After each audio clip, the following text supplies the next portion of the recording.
Cham Talks, um podcast para ouvir ciência. Olá, bem-vindos à Cham Talks e à rubrica Breve Introdução a.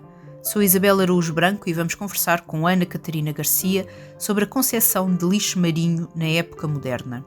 Ana Catarina Garcia é doutorada em História, com especialidade em Arqueologia, e integra vários projetos de investigação relacionados com o mar, a vida marinha e a presença do humano no meio marinho. Bem-vinda, Catarina, e obrigada por aceitares o nosso convite. O que se entende por lixo marinho para épocas anteriores à industrialização? Olá, bom dia, obrigada e obrigada pelo convite para vir aqui falar desta ideia. Então, o lixo marinho entende-se por qualquer tipo de material, sólido ou líquido, que de um modo e que seja manufaturado ou processado, e que de algum modo e de uma forma persistente acaba por ser abandonado ou perdido no ambiente marinho, costeiro. E pode também ser de alguma maneira transportado pelas terras ou pelas águas dos rios.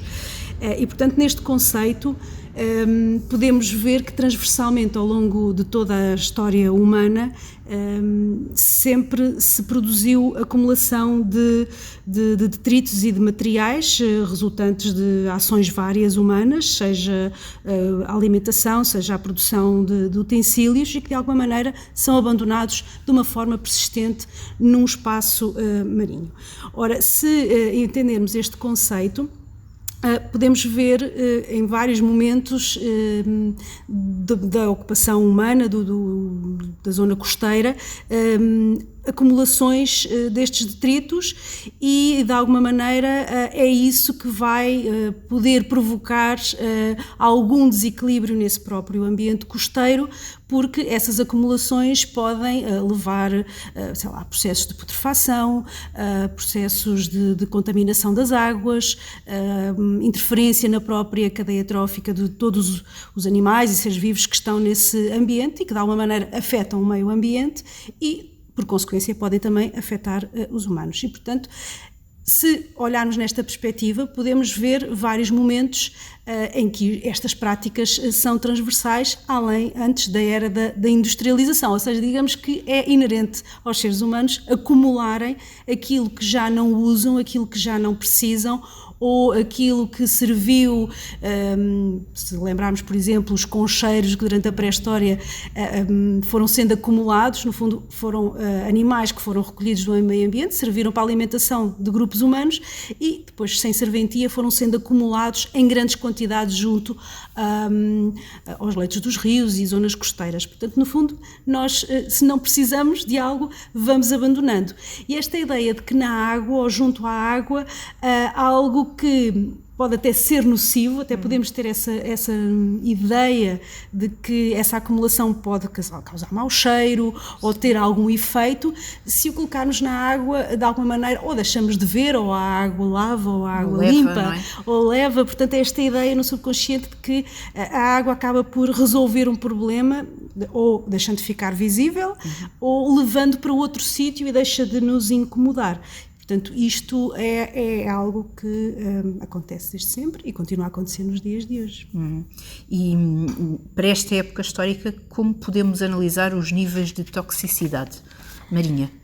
Ora, para a época que estamos a tentar focar, que é a época moderna, há várias maneiras de abordar esta questão. Nós podemos tentar fazer uma análise através apenas das fontes históricas, não é? E tentar perceber tipos de materiais que de alguma maneira continuada e intensiva eram abandonados ou deixados ou acabavam por escorrer para as zonas costeiras e de alguma maneira hoje, sabendo que materiais são estes, inferirmos consequências dessa acumulação.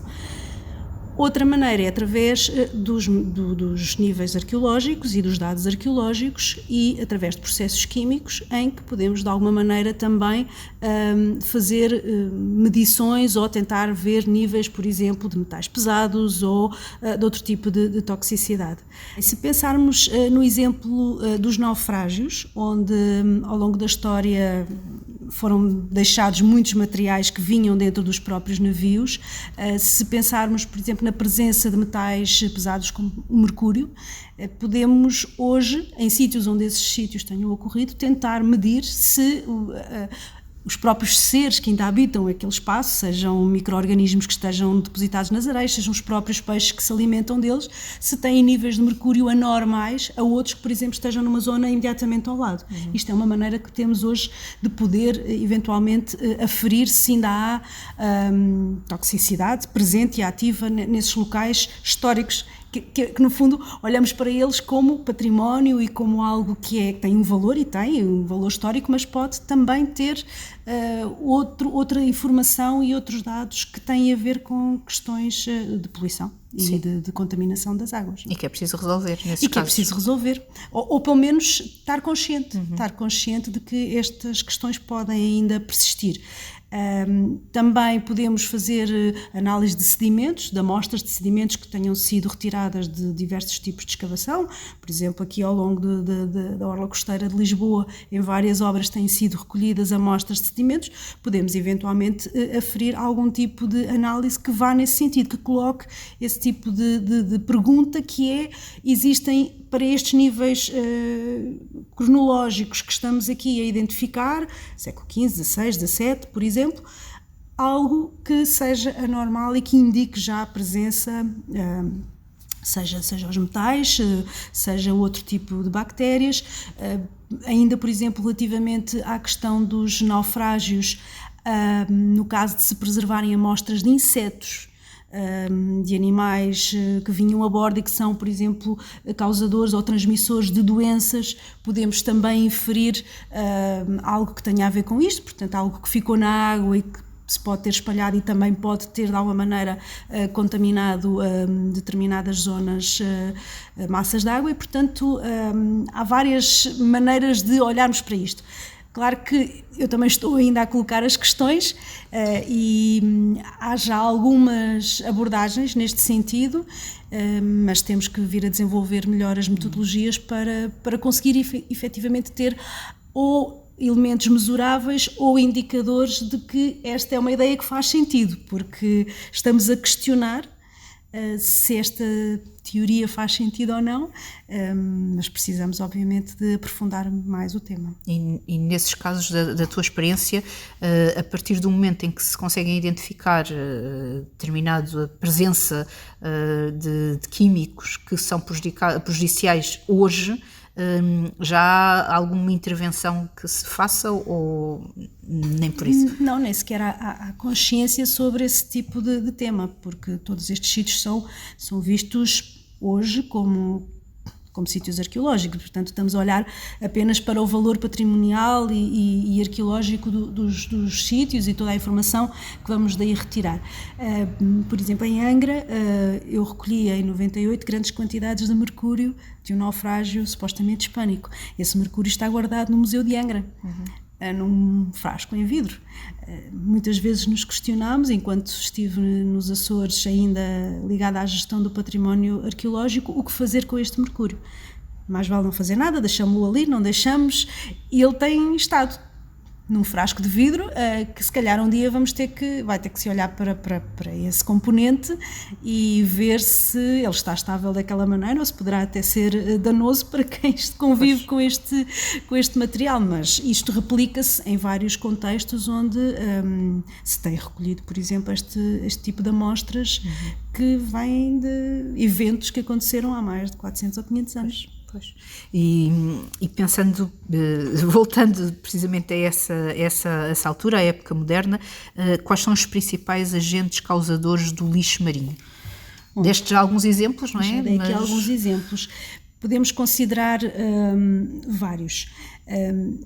Considerando que esta é uma época em que as cidades portuárias cresceram exponencialmente e, portanto, que muitas atividades se centraram na orla costeira, junto aos leitos dos rios ou nas baías protegidas, onde as próprias atividades portuárias estão também a desenvolver, temos a atividade ligada à construção naval, que é uma das que pode efetivamente também ter interferência neste processo. Portanto, há a metalurgia que está associada, há todo o trabalho da madeira e da construção dos navios que provoca acumulações de matéria orgânica em grandes quantidades. E portanto fumos, resinas, outros compostos, e que de alguma maneira podemos já identificar, que a própria documentação de alguma maneira faz também sobressair que era algo que incomodava ou sobre o qual há regras de funcionamento. Mas depois temos também atividades, manufaturas como os cortumes, os matadouros, tudo coisas que funcionavam normalmente próximo da água. Temos a atividade da pesca e tudo o que é consequência da pesca, o vender do peixe, o amanhar do peixe, são tudo atividades que de alguma maneira também vão deixando sujidade. Por exemplo, para o Brasil, e através de alguns dados fornecidos pela nossa colega Nina Vieira, percebemos que a atividade da baleação em portos do Brasil, nomeadamente Salvador da Bahia, essa atividade causava dano. E há regras que começam a surgir nas próprias regulamentações das cidades que denunciam um problema. E, portanto, através dessas informações nós podemos ir classificando de alguma maneira o tipo de atividades que de alguma maneira podem ser nocivas. Depois as descargas urbanas.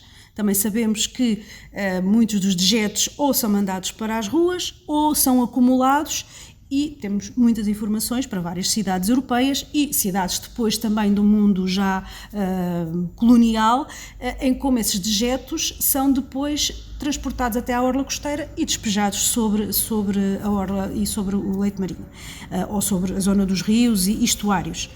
Depois, os naufrágios. Os naufrágios são também, como já falei, uma fonte de acumulação de detritos, não só à superfície, porque muitas coisas ficam a boiar e vão dar às praias, mas também se depositam no fundo. Temos, se houver um acidente, se for muito grave, com corpos, seja de animais, seja de pessoas, que podiam vir a bordo, todo o material que vinha e que fica a flutuar e que se vai contaminar com todo o espaço. E, portanto, tudo isso é também, se for muito recorrente, um fator de acumulação. E temos também, por exemplo, os momentos de conflito, não é? As batalhas navais, os sítios onde elas ocorreram. Há uma grande quantidade de armamento, das próprias munições, das explosões que vão para dentro da água e que naquele evento vão de alguma maneira também deixar nesse espaço elementos e químicos que vão ficar na água. Portanto, não retiramos a menor intensidade, obviamente, destas atividades quando as comparamos com a atualidade, mas a ideia não é comparar com a atualidade, a ideia é avaliar à época se estas atividades tiveram ou não impacto e que impactos foram essas e, portanto, foram esses.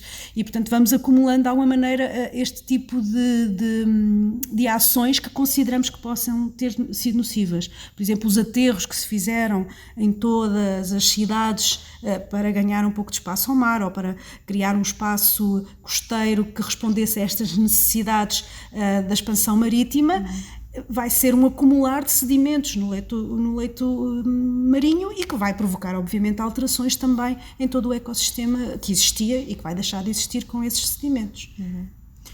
Qual a relevância de analisar a governança dos espaços portuários para entender esta questão? Consideramos que a governança de alguma maneira espelha a realidade, o cotidiano da época. E em tudo o que é a administração de um espaço, ou seja, a gestão, as proibições, os processos, algo que corre mal, que obriga a que haja registro, é uma forma de nós percebermos onde estão os problemas. E, portanto, já fizemos essas experiências em alguns casos de estudo e percebemos que, efetivamente, essa documentação é muito rica e informa-nos de todos os problemas de uma cidade ou de um porto, e nesse sentido entender como é que é administrado e o que é possível e o que não é possível fazer, podemos entender e de alguma maneira ter também uma noção do nível de consciência que se tem da causa e efeito. Sabemos que para esta época há um cuidado extremo com a chegada de navios de zonas que se pensa serem zonas onde haja peste. O grande problema com as pestes, com as epidemias. Ora, se nós identificamos essa prática na regulação da entrada dos navios, no controle da entrada das mercadorias em terra para que não haja contaminações, é porque de alguma maneira se suspeita de que, se não houver esse cuidado, efetivamente se podem dar início a processos de epidemia.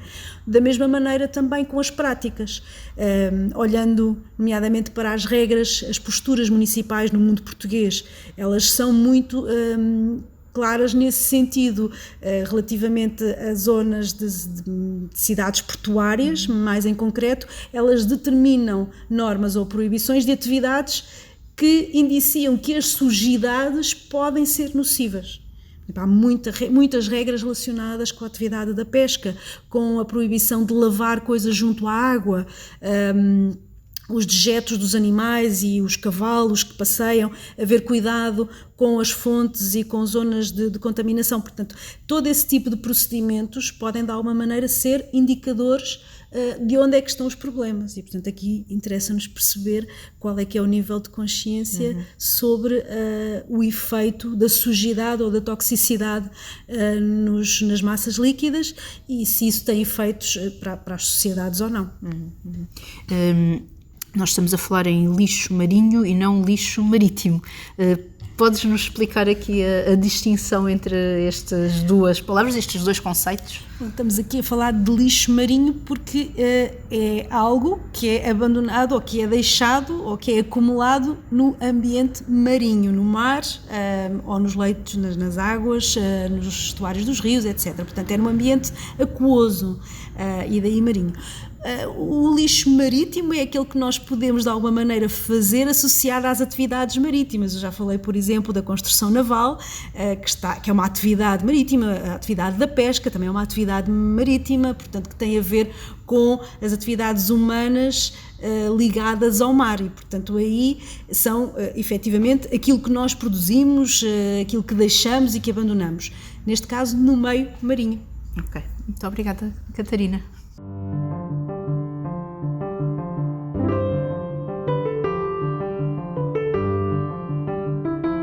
Obrigada também a quem nos ouve. Não se esqueça de clicar no botão de notificação para seguir o nosso podcast, classificá-lo com 5 estrelas e deixar os seus comentários. Em breve regressamos com mais conversas sobre ciência. Até lá! Cham Talks, um podcast para ouvir ciência.